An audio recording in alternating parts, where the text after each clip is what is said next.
you had knew of Garth, and did you know of the story? Was there some reason No. that the role itself attracted you or resonated with you in some way? Because, because I have adopted children, and Sue obviously adopted 2 little boys from India. So that was probably the connecting tissue for me. And and the vision, she speaks about having a vision when she was little, that she would adopt a brown-skinned child. Right. And that I totally related to. And from that point on, I was like, okay.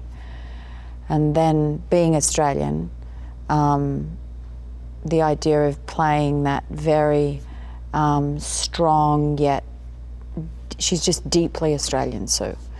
And I don't know how else to explain it, but when you see the movie, all of the way in which she behaves is, for me, is the women I grew up with and what I grew up with. And even at the dinner table when she's like trying to keep the family together, and the mother, the glue, you know, with brothers fighting and the history of that. I mean, we have one scene to show the history of a decade, and that stuff's really hard, as you know, to have one scene to do that.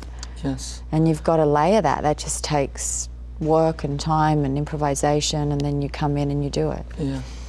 I mean, one of the things that I loved about it was, and that you did, was that the movie seemed like it's just a story about people, and, you know, it didn't have any message, or sort of wasn't so heavy-handed with any one idea in there. But then suddenly when you're asked the question, when Dev, who's so good in it, says, you know, finds out that you could have had children of your own, but you didn't want to.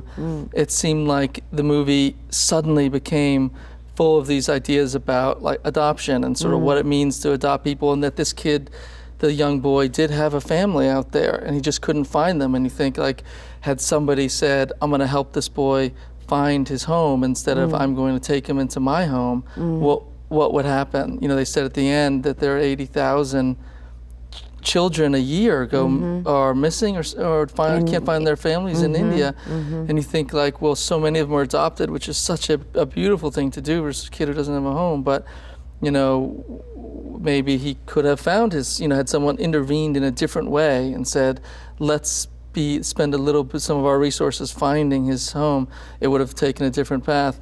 And, you know, what is it about people who want to, you know, it just stirred up all these ideas about adoption, and you sort of, all of that was on your character, and you handled it so well because you understood the complexity in that decision of, like, this was something that I wanted to, it was something you wanted to do, it was so well intended, you know, and there's the other child who's a bit more troubled and has a harder time, and it's a really complicated story, but it doesn't seem like it is. You know what I'm saying? It's just it seems like a story about people, and you're sort of relating to them, and then at the end you're left with all these different ideas that, without answers, which is nice. But for me, the strongest part of that also was when he says he's so frightened to tell her that he wants to find his birth mother and that he's done all of this, and when she sees all the work he's done and it's all there, and she says, I can't wait for her to meet you and see how beautiful you are. I mean, as an adoptive mother, that is the essence of the mothers. There's mothers, and we're here, and I love her because I love you, and we're all intertwined, which is what I believe in life anyway, that we're all connected. So, and I love to be a part of that. I've been a part of a lot of probably darker movies, and I've not ever put that out into the world in that form. So. Some people come up to me and say the first line of the day's line, and I'll say the second half back, and that's my favorite fans, kind of, because I'll just. But I have certain Wooderson fans who are like, well, quote Wooderson to me. Now, people come up obviously to you, quote the dude and stuff all the time. How's that feel? Oh, well, I love that.